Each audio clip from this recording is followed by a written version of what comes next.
Hello everyone. So today what I want to talk about is how I failed my first machine coding interview round and what I have learned from it and what are the tips that you can use to ace your next coding interview.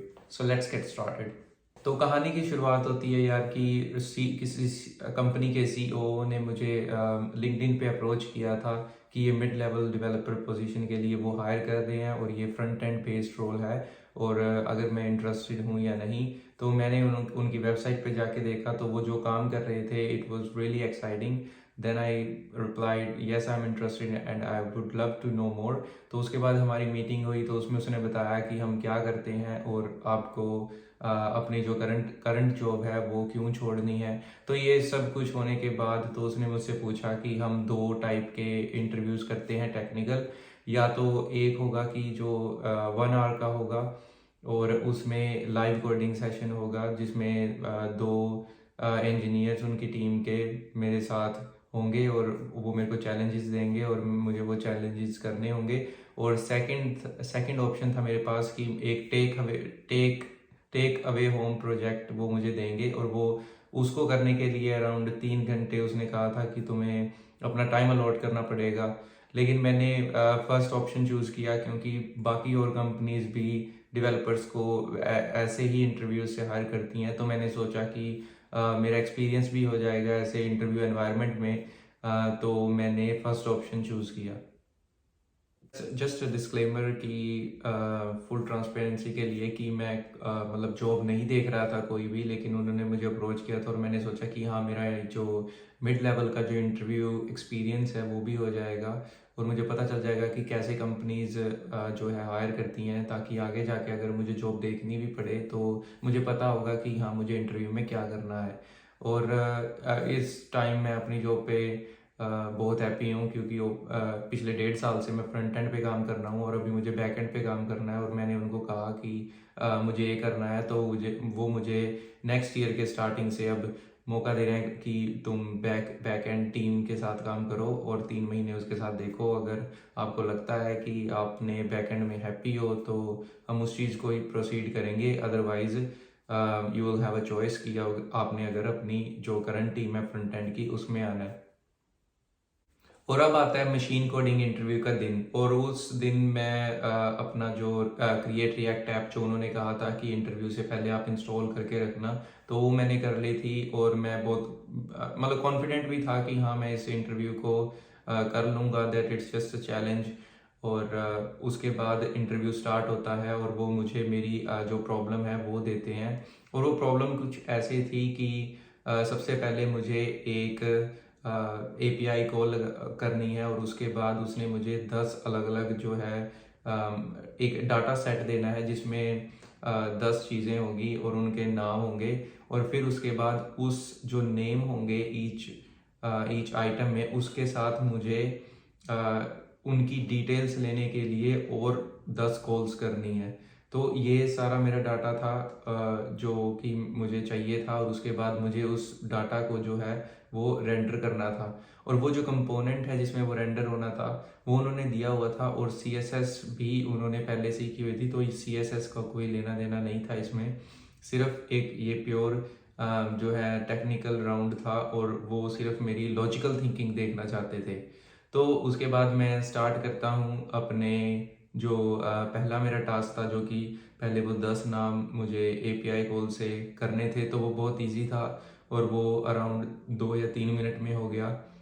जो second वो था कि ये data आने के बाद मुझे 10 और एपीआई कॉल्स करनी है।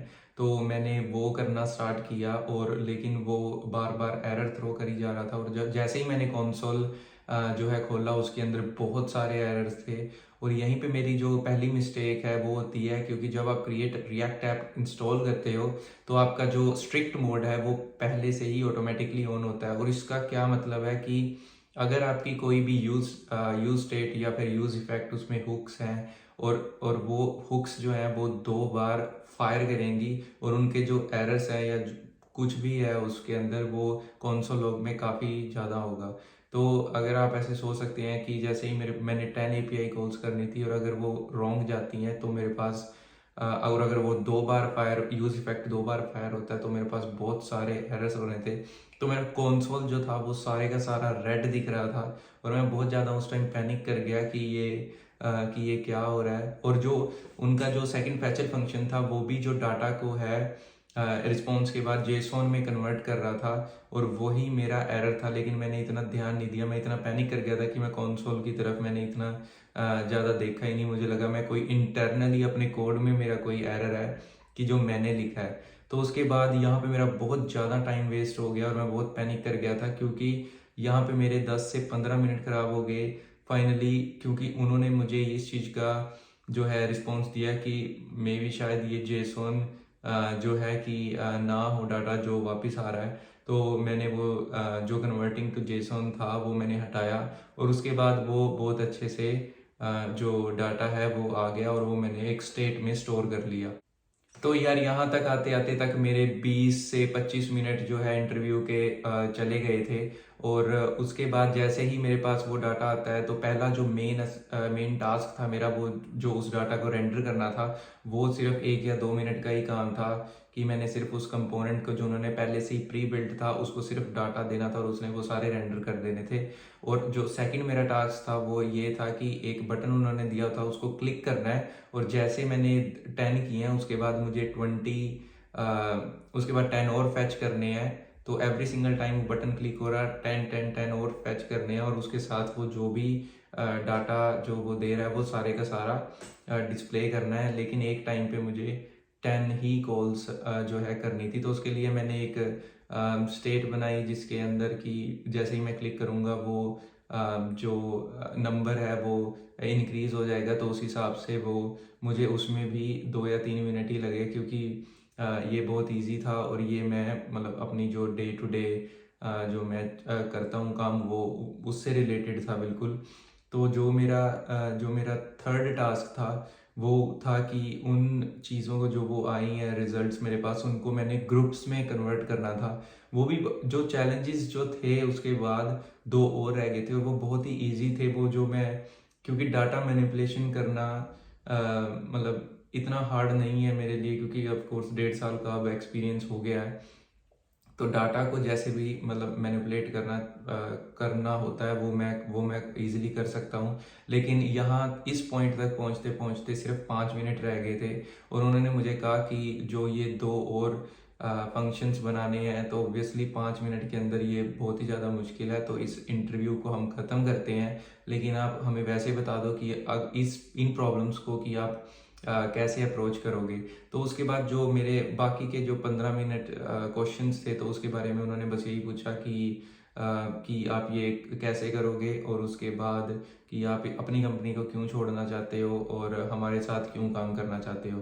तो उस टाइम तक मुझे पता लग गया था कि हाँ कि ये मेरा इंटरव्यू जो है वो क्लियर नहीं हुआ है और मैं कोई भी रिटर्न ऑफर या फिर नेक्स्ट स्टेप्स जो है इंटरव्यू के वो एक्सपेक्ट नहीं कर सकता। और वैसा ही हुआ, मुझे कोई उनका रिस्पॉन्स नहीं आया जो कि हार्ट ब्रेकिंग था क्योंकि मैं प्रीटी कॉन्फिडेंट था और जो प्रॉब्लम भी थी वो भी इतनी हार्ड नहीं थी कि मैं उसको 45 मिनट्स में कंप्लीट ना कर पाऊँ। बट अनफॉर्चुनेटली वो इंटरव्यू जो है मुझसे नहीं हुआ।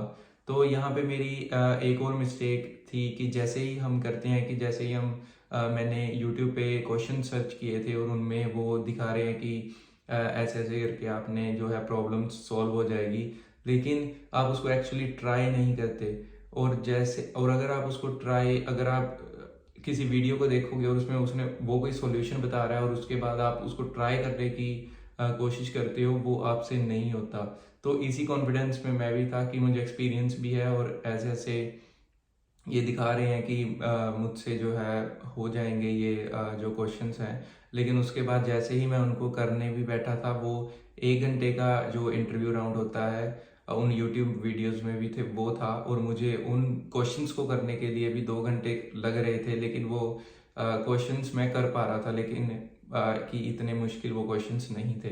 तो मुझे लगा कि हाँ ये हो ही जाएगा। लेकिन यहीं पे मेरी जो बिग मिस्टेक थी वो यही थी कि मैंने इस चीज़ को बड़ा लाइटली लिया कि सिर्फ मैंने उसके जो आंसर्स हैं उन क्वेश्चंस के वो देखे। एक्चुअली में उनको ज़्यादा प्रॉब्लम सॉल्व करने की जो है ट्राई नहीं की, और यहीं पे जो मेरी प्रैक्टिस है वो बहुत कम थी। तो ये कुछ रीज़न्स हैं जिनकी वजह से मैं अपने कोडिंग इंटरव्यू में फ़ेल हो गया हूँ।